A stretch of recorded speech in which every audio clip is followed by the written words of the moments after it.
Welcome back, everybody, to the CD Financial Podcast. CD Financial, where health meets wealth. I'm Mark C, your host. That man is Chuck D. Chuck, my man, you're looking spry today. What's up? I'm just bobbing and weaving, baby, bobbing and weaving. I want to get to Bobbing. this, man. I want to get to this subject. I like it. I want to talk Uh, about it. Yeah. All right. So, everybody, you see Chuck chomping at the bit, which is good. This is the Chuck we want. Um, so, normally I throw up the softballs, I ask the questions. You knock them out of the park. We're going to let Chuck take the lead on here because this is, I think it just kind of flows a little bit better with you rolling on this one. So, my man, I am giving it up to you. Let's talk about this. Let's talk about catch up. So catch up, it's always been your choice. You can make it tax deferred, so you get a break on your taxes and you lower your income that year, your AGI, or you could use Roth, where it's post tax. You pay taxes on the wages, and that money going in will grow tax free Yep. instead of growing tax deferred, or in other words, tax later. Some people want that tax break the year they're earning, especially folks who earn a lot. And so the new law says if your wages in 2025 were 145,000 or more, now that's a very specific number, Mm-hmm. meaning if you made $144,955, you have the option in 2026 to put your catch up into traditional, where you get the tax break that year and you lower your wages that are taxed, or you put it into Roth. But if you go to 145,000 or more, that's that. You don't get the choice. You are going to go into Roth for your catch up. That's it. That's a 401k, that's TSP, that's 403b, 457. It's a done deal. To coin my phrase I learned from my 2 years in Plano, Texas, Marcus, it's a done deal. It's done. It's the decision's made for you Yeah. according to the Secure Act 2.0. It's done. That's all there is to it. Yep. Yeah, that's it. So let me tell you what the catch ups are. All Age right. 50, this coming year, now instead of 7,500 for catch up, it's now going to be Mhm. 8,000. And Okay.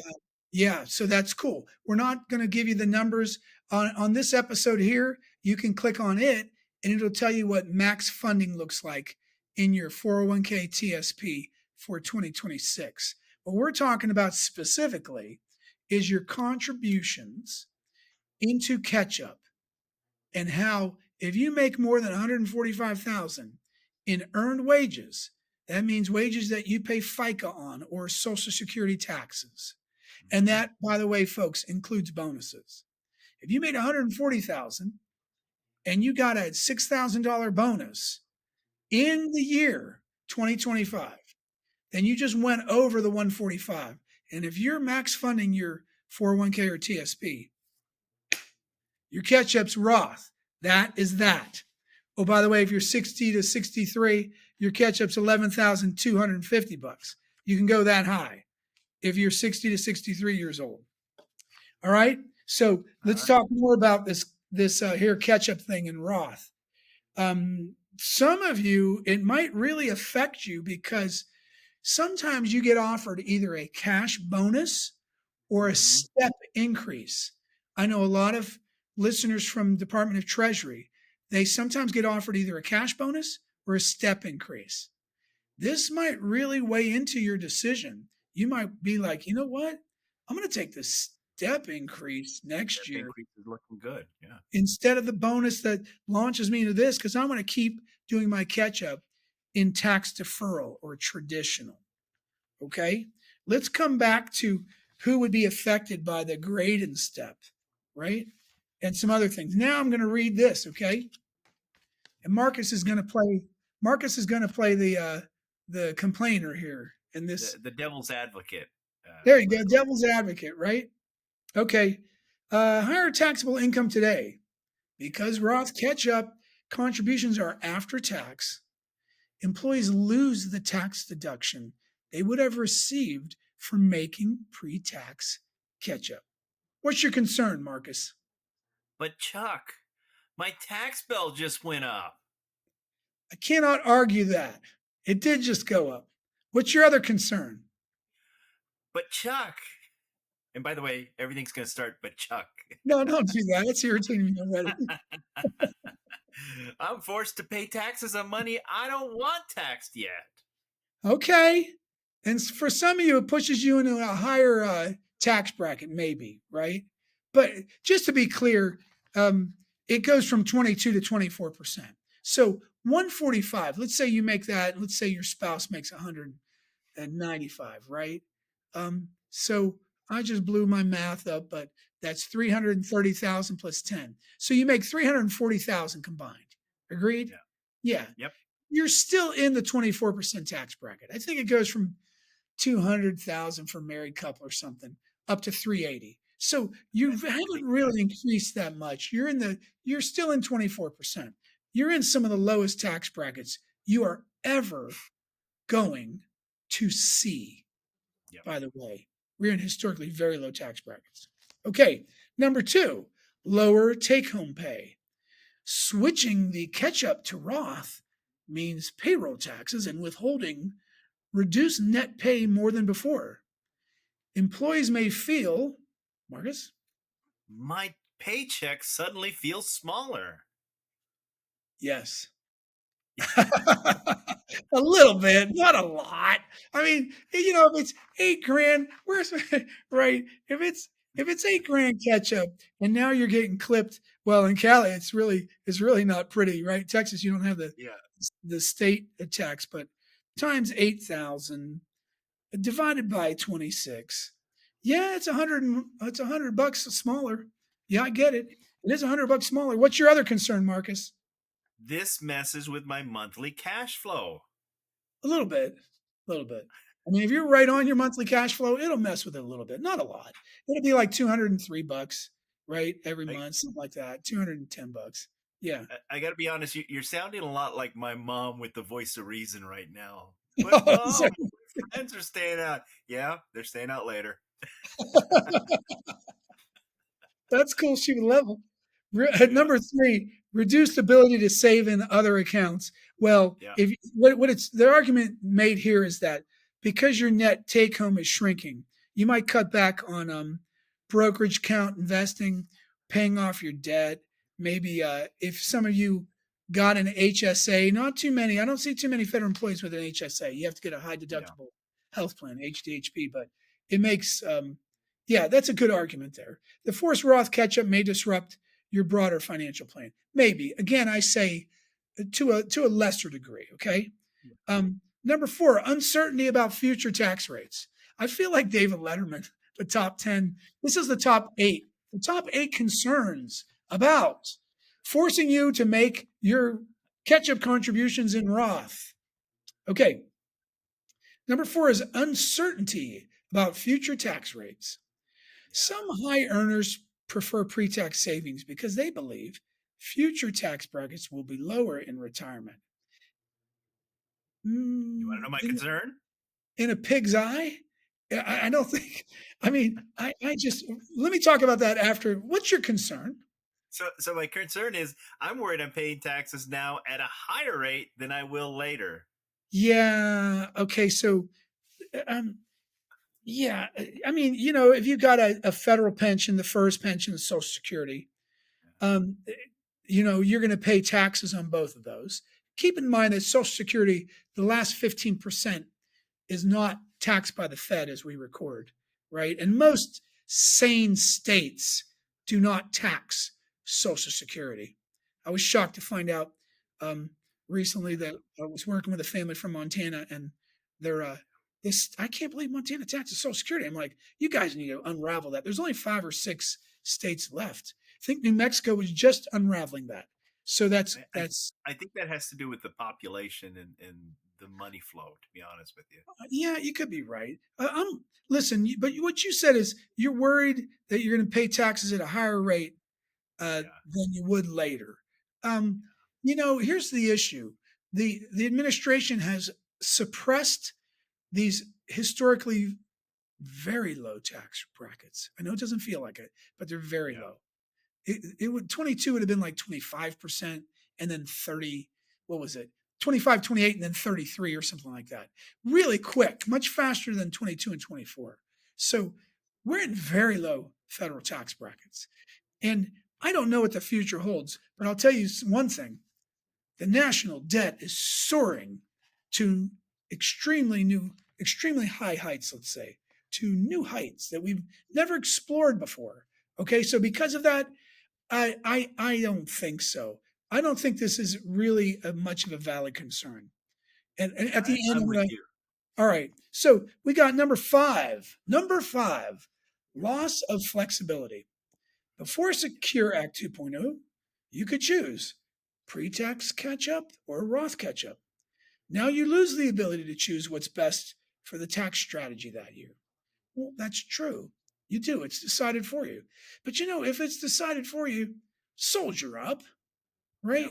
Get in line. You got it, right? You got this. Hey, congratulations. You can afford, or you've managed your affairs to be able to max fund your 401k, your TSP. I told Yeah, I was Marcus about to on make that camera. point. What were we going to say? No, I was about to say that that you're in a good spot. If this is happening to you, you're in a pretty good spot to begin with, Yeah. right? We're not talking about the guy at the local coffee shop making $9.99 an hour, having to be I don't forced know into who's some making $9.99 at a coffee shop. Okay, out here, I mean, everybody gets 20 bucks an hour. 45 bucks an hour. What did you say Starbucks was paying now? I think Starbucks is up close to 20 an hour to start, almost across the board, Oh yeah, which is pretty good. I thought it was that. Yeah. Okay, so where were we? Um, oh yeah, yeah. Like my whole 401k catch up Hmm. to it goes all Roth. I mean, I'm exclusively Roth. So let's talk about that in a little bit. Okay. Okay. Number six. Mark doesn't have any whining complaints here in number five. Number six, confusion and mistakes during payroll setup. This is legitimate. This This is legit. Yes. older employees who've been on autopilot for years may fail to update elections, Yeah. accidentally under contribute. Okay, remember it's 24/5 plus 8 or 24/5 plus 11,250. Again, click here for the episode that talks about max funding for 2026 and beyond. Accidentally under contribute. Did we say that already? Yep. Um, miss the catch up entirely until late in the year, not realize their catch up is Roth until they see a tax surprise. Yeah. So that's right. Yeah. Employers and agencies, for federal workers, it's the TSP payroll systems, may also fumble implementation. That's actually what I meant. I wasn't even referring to the employees so much. I think that, look, we just come off of a furlough, uh, workload stacked up, right? There might be some fumble of the implementation. This is year one. Look, they were supposed to start 2024. They were like, whoa, we can't implement this soon enough. So here we are. Okay, Yeah. number And before you seven. move on, Oh, go ahead. let me add one thing real quick there because the first part of your statement, which you said there about being on autopilot, we always make the point to get someone on your side that's going to look out for you because of that. Because we all, it's not just older employees, we all tend to do things once and go, I'm done with that. Boom, it's out of my head, right? Now I'm on autopilot. You need someone's going to help watch out for these things that we just mentioned. That is so good that you brought that up, Marcus. I'm going to tell you why. Because we reach out to folks that are like 53 and 55, and we spin it like every 18 months, every 24 months, in the system. Hey, reach out and put them on my calendar so we can talk to them and review what they're doing. And a lot of them are like, oh, they'll text back, I don't need to yet. I'm not ready to retire. And it's like, we know you're not. Don't you want this advice? You Yeah. you get it, and it doesn't. Yeah, I think you should take the advice and go through. It's kind of like you. We're taking a we're taking a my for instance, my son our old Q7, okay, which is a Mm-hmm. fine car, but it's 7 years old now, right? And it's Yep. a I really like the heavy, Q7. well built. It's quiet and it's Mm-hmm. heavy. Now, we can have that Q7, or we could fine tune it and take the horsepower way up on that vehicle and really send it. That's what we do when we pull you guys in and we talk to you, guys and gals. We lift up the hood and we're fine tuning it and we're really making it go boom, boom. Yep. We make it like an RS class Audi. How's that sound? Okay. I love it. All right. Yeah. So get your reviews because we uncovered opportunities all the time. 99.9% of the time, we uncover something. It is so rare that I walk away from a visit on Zoom and I say, don't change a thing. That so rarely happens. I'm trying to think. Once a year? Not even. I mean, seriously. Yeah. Get those reviews, man. Okay. Number 7, unequal treatment feels unfair. Many feel penalized for being a long tenured or high earning employee. Common reactions? Marcus. Why are they forcing me to pay taxes when my colleague earning $144,000 can still choose? Okay, I like it like this. Why are they forcing me to pay taxes? Yeah. You. Okay. What's your next concern? This punishes people at peak earnings. I think it rewards you. I think it rewards you at peak earnings. I love that they're making you. Okay, I can't even wait for point 8. I've got to just spoil my own, like go right into it. What is that called? My ending. It's not my ending. It's whatever I'm looking like. My punch, right? Spoiler alert. Yeah. I just love that they're making you contribute to Roth. It's just fantastic. Look, you pay for those money going in there one time on taxes when you earn it, but never, ever again. If you die and you don't spend it all, your wife or your husband never will pay taxes on that money again. That includes every dollar that it grows by, the earnings. If you both die and you don't spend all your Roth, your kids or your estate, your loved ones will inherit the money. Go ahead, Marcus. Tax-free. Tax-free. That's it. You'll never pay money on that again to anybody. You get rid of your unwanted silent partners. Go away. Yep. The biggest one, Uncle Sam, and to a lesser degree, to most of us, our state government too. You get rid of them. There's no taxes in there, okay? For federal employees, number 8. For federal employees specifically, federal workers may worry about whether payroll offices will handle the transition cleanly. Legit, right? They might mess this up. They'll get it right eventually. Never happened before, but it might happen. TSP Roth doesn't reduce AGI, which your adjusted gross income, which can affect things like Medicare IRMA.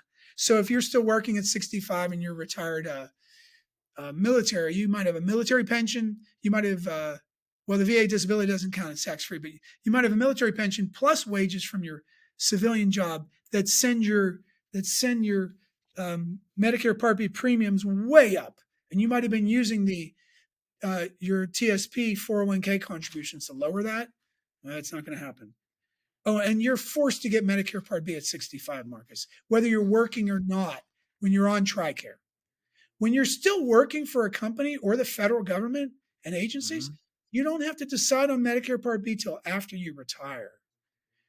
8 months after you retire. So if you're 68 and you retire, you still got 8 months to do it. If you're 68 and 4 months, you can decide on Part B at your 70th birthday. But if you're on TRICARE, it doesn't matter. 65, no matter what, you're getting Part B. So your premiums can go from 185 to like 360 and up to like 450, and it gets crazy. Yeah. I hear a lot of complaints from retired military. Their first pension already guarantees taxable income later. They preferred tax deferral to offset that. Well, yeah, but then I don't track that, because then if you pull out your IRA TSP money, it's going to get you with taxes anyway. Unless you just let it sit there and languish, and then the government's going to make you start spending it anyway. Okay, so why don't I bring us up to speed here? Okay, I'm just going to give us a few in the West and then in the Midwest. What do you consider Texas? We just call it Texas. We don't even call it Midwest. South. I would imagine it's the South. It's not the It's definitely South. not Midwest. Midwest seems like what Nebraska, Kansas, North. Yeah, but even Oklahoma is kind of Midwest. I heard, what's his name? That famous country artist who used to fill stadiums over and over again. Toby You know, Keith, Garth Brooks. Garth Brooks. Okay. And Garth said, well, you can't be more middle of the country than where we're at in the Midwest, he said. And he was describing Oklahoma. And I was like, Huh. oh no, I hope my in-laws don't hear that. They consider themselves Southerners. But Yeah. some Southerners look at Oklahoma and they say, you're not Southerners, are you? And the Oklahomans say, we're Southern. But they're Southwestern Southerners. Yeah. I mean, Yeah. I mean, my father-in-law was raised a rancher. I mean, his brother, my wife's Uncle Dale, I was going to say my Uncle Dale, he still yeah. runs rodeos between South Central Oklahoma and North Texas. I mean, he runs livestock cattle and he runs his own rodeo. I mean, they're kind of cowboys. That's Western, but they're Southerners too. Anyway, Yeah. Texas is Southwest, Marcus. What are you talking about? That's what I've heard for years. But I mean, we're in the South. Listen, Southwest, South. We don't quite have all that New Mexico influence that you get going further south. No, that's true. You don't have that. That's true. You don't have So, that. so I feel in a lot of ways we're more southern than Southwest. Just me, I don't know. And honestly, Arizona in the country, but when you're in Phoenix, it doesn't feel like the Southwest, you know? It Yeah, feels like Phoenix. Like sometimes Dallas doesn't feel so Texan, right? Because it's yeah, so big and mixed, you know? But yep. Austin still got that kind of laid back Texas feel. Yeah, I like that. But open-mindedness. All right, so if you are in Los Angeles in 2025, if you were a 13-7 or Orange County or Riverside County, Hmm. you don't have a choice. If you're grade 13, step 7, you are in 2026. If you're doing catch up, it's going to Roth. In San Diego County, if you're a 13-8, grade 13, step 8 in 2025, you're going to Roth in your TSP for your catch up, just for your catch up. That's over your max funding. And then you do the catch up. If you're in Vegas, you have to be, well, if you're a 14, step 6, you are making your catch up contributions into Roth. You can say it out loud. If you're in Phoenix, the cost of living is a little bit higher than Vegas, just a touch. It's Yeah. 14.5. If you're grade 14 step 5, your catch up is going to Roth. And let's talk about, we did Arizona, Vegas, and Southern California. Let's talk about Austin, Texas. Hmm. Very similar to Phoenix. If you're a grade 14 step 5, you're going to be pushed for your catch up in 2026 and beyond into Roth. That's it. Hmm. What if what if you make a mistake, not your payroll? What if you fail to put your catch up into Roth unknowingly, or you didn't realize you went over 145, or they slid a bonus, or you had um, differential or some overtime or something? That's going to count towards it. Yes. To answer your question, does overtime count? Yes. And so what if you make a mistake?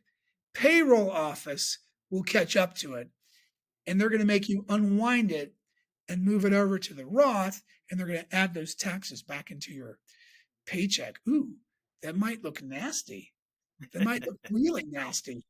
Much better if you do this way ahead of time, right? Take action. Yeah. Yeah, you realize what you're doing and you get it right now. Yep. That's it, folks. Marcus, I like it. Why don't you give us yeah, I like that you're getting forced to fund Roth. I really do. I think it's Let me add fantastic. to that before I get into the health tip, because I like that you said that you like it because you're the guy who's always thinking about the future, right? You're always planning ahead. That's your Man. job. So when you see this stuff and you say you like it, it's meaningful. It reminds me of growing up when mom would say eat your veggies or go to bed early or get up to go to school. You don't see the benefits in the moment of those things, but down the line, those good habits of going to bed early, of eating well, and getting educated, they pay off in the long run. And that's what we're talking about here, right? I really wish that I slept as much as my sons do, because I would have been 6 foot like my boy Jude. I Like, love it. I gee, love I'd say if I just slept longer, I'd have been at least 5'11". Everybody wants to be taller. That's so it. funny, isn't it? Yeah, Yeah. I wanted to be 6'4". 6'4", that's excessive. See, now people that are tall are going, what are you saying, Charles? Right? That's height discrimination. Yeah. Yeah, it's just they don't make many things for 6'4". You get in the cars, you got a duck, right? And Yeah. stuff like that. Yeah. Yeah. All right. What's our health tip, Marcus? Health tip today, and it's going to go in line with this, with planning ahead and looking ahead to benefits that come down the line. We talk about resistance training and weightlifting a lot. You do some resistance training, you do your squats, your push-ups, right? You do pull-ups. I know you do all those things every day. I like to get in the gym, makes me feel good. I like to I don't do squats and what's the other thing you said? you do push-ups, don't you? And I do oh my goodness, push-ups now and I I got do to get you. pull-ups. I just All don't do right, squats. Yeah, go I ahead. need you to start doing squats, brother, for your heart, for your benefit. I Uh, hate squats. Go ahead. I I feel like oftentimes though when we talk about weightlifting, it goes to the men, right? Like it's easy message for the men, and sometimes not so much for the women involved. My wife showed me recently a video of an 80-something-year-old. Well, she's 90 now, Wow. deadlifting over 100 pounds, Wow. and she started lifting in her 80s. And Wow. the benefits of weightlifting: stronger muscles, stronger bones, and that's huge for people who are up in age, right? I remember a surgeon years ago told me old people don't fall and break their hips, they break their hips and then fall because their Really? bones are, yeah. He says that's the most common thing. He goes, the hip will break and then they fall over. What can you do to prevent that? Pick up some weights, resistance training, weight training, and it's never ever too late. If you're listening to this in your 80s, by all means start doing it today. There are people your age doing it and doing it well, and it will keep you healthy for the long run. Thank you. I love it. Let's Yeah. wrap it up. Yeah. Well, thank you everybody for tuning in to the CD Financial podcast, CD Financial, where health meets wealth. I'm Marcus, your host. That man is Chuck D. Chuck, thanks for all the good info, bro. You better believe it. And to stay current and to make sure you're maximizing your benefits, click subscribe, the button down below, and you will not be sorry. You're going to see some episodes. You're going to say, whoa, I need to listen to that. I didn't realize something was changing, just like it is right now. We'll talk to you real soon. Thanks, Marcus. Nice job.